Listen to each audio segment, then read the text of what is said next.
Hashem, 16h50 ce soir. Oui. 16h50, Bezrat Hashem, suivi de Mincha Arvit. Et demain, Bezrat Hashem, donc l'office sera à 8h30. On fera donc l'office à 8h30. Bezrat Hashem, il y aura le Kiddush Seuda. Comme ça nous permettra de faire Mincha à 13h15. Donc à 1h15, on fera Mincha. On peut faire à 1h15 la Hamida. Donc voilà, ce sera vers à peu près 1h Mincha. La Hamida à 1h15. Et Bezrat Hashem, on aura terminé vers 1h20, 1h30. Ça, on aura fait Shacharit et on aura fait Mincha. 16h50, c'est pas trop court. Pardon? C'est pas trop court, il faut faire le travail avec. Non, c'est très bien. Ça nous laisse une demi-heure après pour rentrer. Mincha Arvit, c'est très court le vendredi en réalité. Oui, je sais. Donc, Bezrat Hashem, on sera dans les temps. Alors, juste un mot sur la paracha quand même. On sait que dans cette paracha-là, c'est la première, c'est le deuxième Kalvachomer qu'on trouve dans la Torah. C'est un des 10 Kalvachomer dans la Torah. Dans la Torah, il y a 10 Kalvachomer. Alors, c'est quoi un Kalvachomer? C'est un raisonnement à plus forte raison. D'accord? Ça veut dire, je vous explique le principe du Kalvachomer. Si déjà, je peux lever 50 kilos, d'accord? Alors, à plus forte raison que je peux lever 10 kilos. D'accord?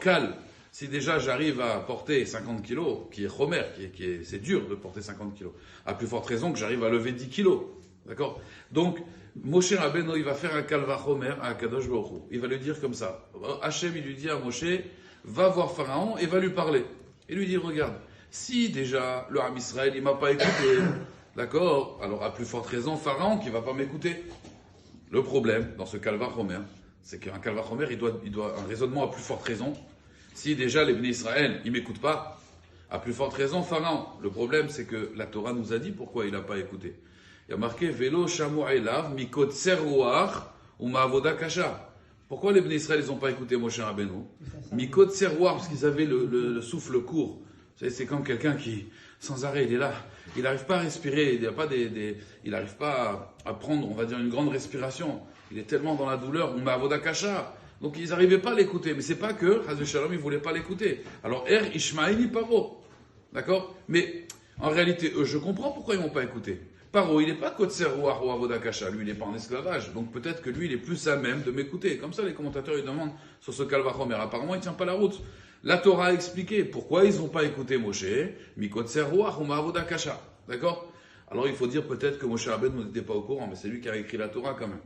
Et quand il a écrit la Torah, il a dit, et ils n'ont pas écouté, donc comment Moshe Rabbeinu, il peut faire un Kalvachomer, un raisonnement à plus forte raison, alors qu'en réalité, la Torah t'a expliqué pourquoi ils t'ont pas écouté, alors que Paro, il n'est pas dans l'esclavage, il n'est pas Kotserouar, Mavodakasha. Alors il y a plusieurs réponses. Au niveau du Pshat, il y en a qui veulent dire comme ça. C'est vrai qu'il y a Kotserouar, Mavodakasha, mais quand même.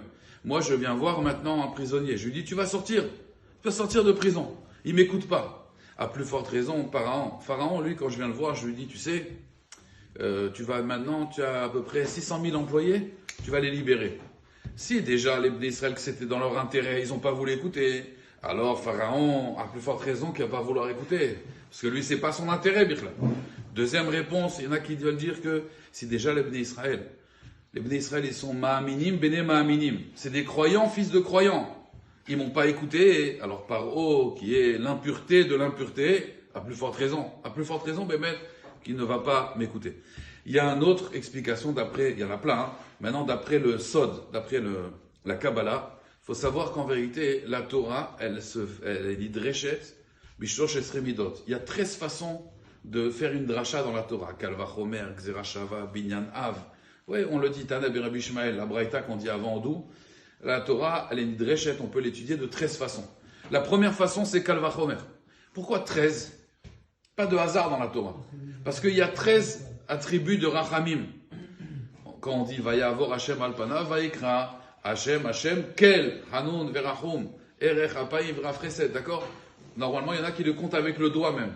On n'a pas le mina comme ça, mais il y en a qui comptent avec le doigt les 13 midot de Rachamim.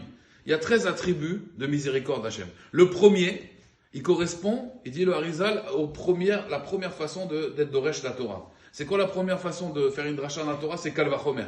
C'est quoi le premier mida? C'est Kel, Aleph, Lamed. Kel, Rachum, Vehanun. Kel, c'est une mida Tarachamim. Elle, il faut savoir que ce mot-là, Aleph, Lamed, ce nom d'Hachem, c'est le chesed même si on ne mérite pas. C'est un chesed atzum. Et il explique le Harizal qu'en réalité, Moshe Rabbeinu, où il s'est dit, il faut amener du srout au Ham Israël. Il faut amener du chesed. Le chesed, c'est vraiment, même si on ne mérite pas que le Baruch Hu il donne. Donc, Moshe Rabbeinu, il utilise le Kalvachomer. Pourquoi? pour amener du chesed en réalité. C'est pour ça qu'il a fait ce Kalvachomer à Kadosh Baruch Hu. Alors que Baruch Hu t'a dit d'aller parler à Pharaon, tu fais des Kalvachomer maintenant. Il dit le Harizal, Hazé Shalom, c'est pas qu'il voulait faire de la Chorma avec Akadosh Baruch Hu. Akadosh Baruch Hu, il a dit d'y aller, il y va. Seulement, il voulait faire un Kalvachomer pour réveiller en réveiller chez Akadosh Baruch Hu cette mida de chesed. Quand quelqu'un, il étudie la Torah, il fait un Kalvachomer, il faut savoir, à Botaï, c'est extraordinaire un Kalvachomer. On s'imagine, bon, c'est juste un limoud. Ça réveille là-haut sur la personne qui fait le Kalvachomer et sur ce qu'il demande, ça réveille un chesed. Un chesed en-sof que même si on ne mérite pas, Hachem nous donne. Donc c'est important, Bémet, de faire quoi? De faire des Kalvachomer. Je termine avec ça, à Botaï. Il y avait une fois, comme ça ils expliquent dans les Tikkuné à Zohar, quelque chose de magnifique. Vraiment magnifique. Il y avait une fois un prisonnier, il avait fait 10 ans de prison, et il devait sortir. C'était la veille de son départ, il devait sortir, ça y est. C'est demain, il sort. 10 ans de prison. Et maintenant, il y en a un autre, il est chez lui à la maison, mais il sait que demain il va être jugé, et il va prendre pour 10 ans de prison. Il va prendre pour 10 ans de prison. Donc regardez bien Rabotai. Il y en a un, il est en prison,